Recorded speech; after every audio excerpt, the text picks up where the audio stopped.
Let's unbox the MSI Shadow 3X OC edition of the RTX 5070 Ti and take a look at its design, cooler and features. Let's take a look around the box first. It's a pretty standard box for an MSI graphics card. Here are some of the features that MSI promotes. Nickel-plated copper baseplate, Torx fan 5.0, reinforcing backplate. Let's open it up. By the way, this is how the graphics card comes from the store. There's no wrapping, no plastic, no seals whatsoever.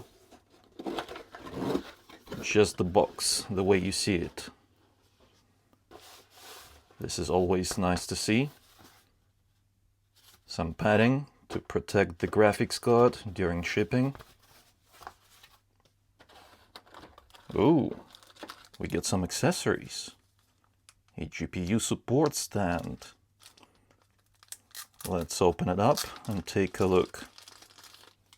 Yeah, this is just a standard support stand that comes with a lot of these MSI GPUs. It is plastic, not metal. But we get nice rubber pads at the top and the bottom. That's nice to see. And there is a magnet at the bottom here as well. So yeah, that helps to secure it inside of your case. However, this graphics card weighs just 994 grams, which means that we probably won't need this support bracket. Another thing included is this power cable adapter, 2 8 pins to 1 16 pin.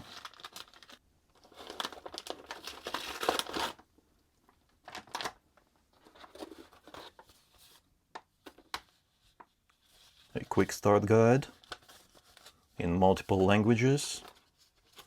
Hold on a second, where is it? Oh, there we go. That's the way it unfolds.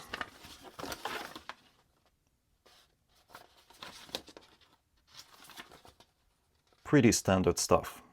That's it. There are no more accessories, no more goodies.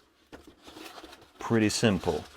And here is the graphics card, protected by the anti-static bag. There is a piece of tape over here.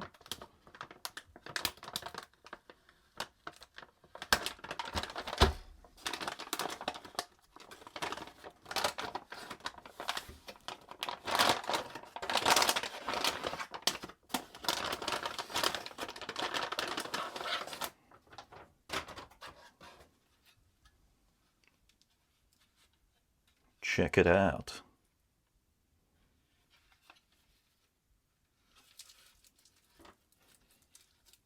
There's some film protecting the graphics card from scratches, but no film on the fans. Alright, let's get that removed.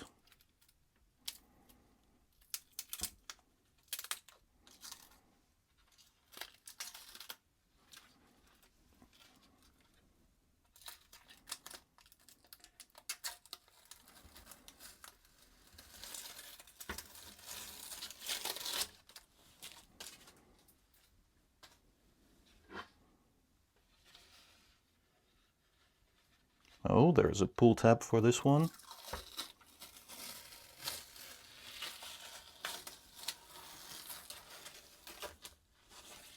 Here is what the graphics card looks like, completely unpacked. All black design.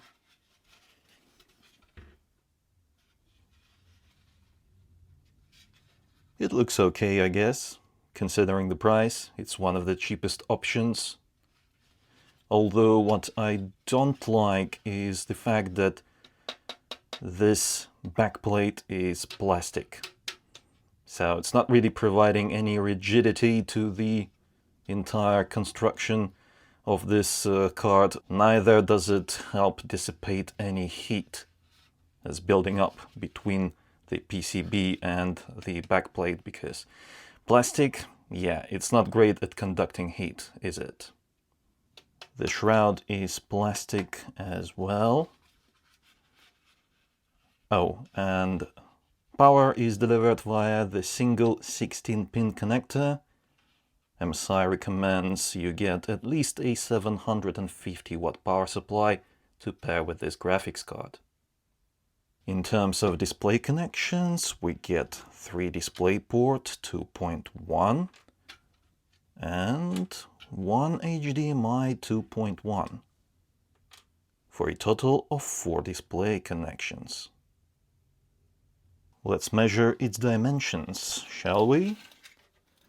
That's 303 millimeters long,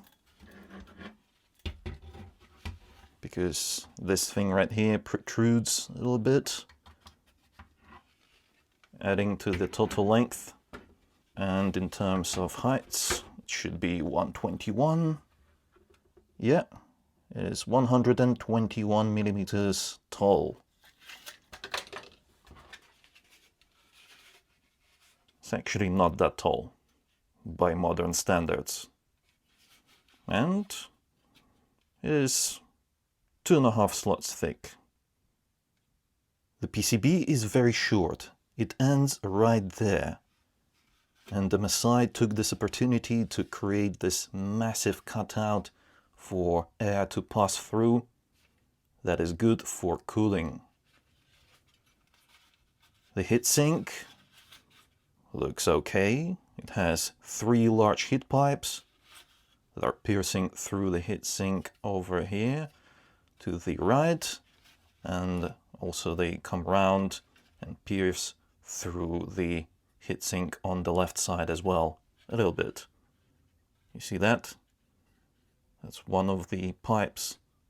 That's another pipe, and the third one right there. Basically the same pattern on both sides. It's always good to see that all important components on the PCB are actively cooled. Take a look at that. The memory chips are cooled by this heat plate, the same heat plate that cools the GPU, and there's active cooling for the power delivery system as well, on this side as well as on that side over there. Yeah, we can see a little bit of that at the top as well. Let's take a look. I'll try to get a little bit more light in there. There we go.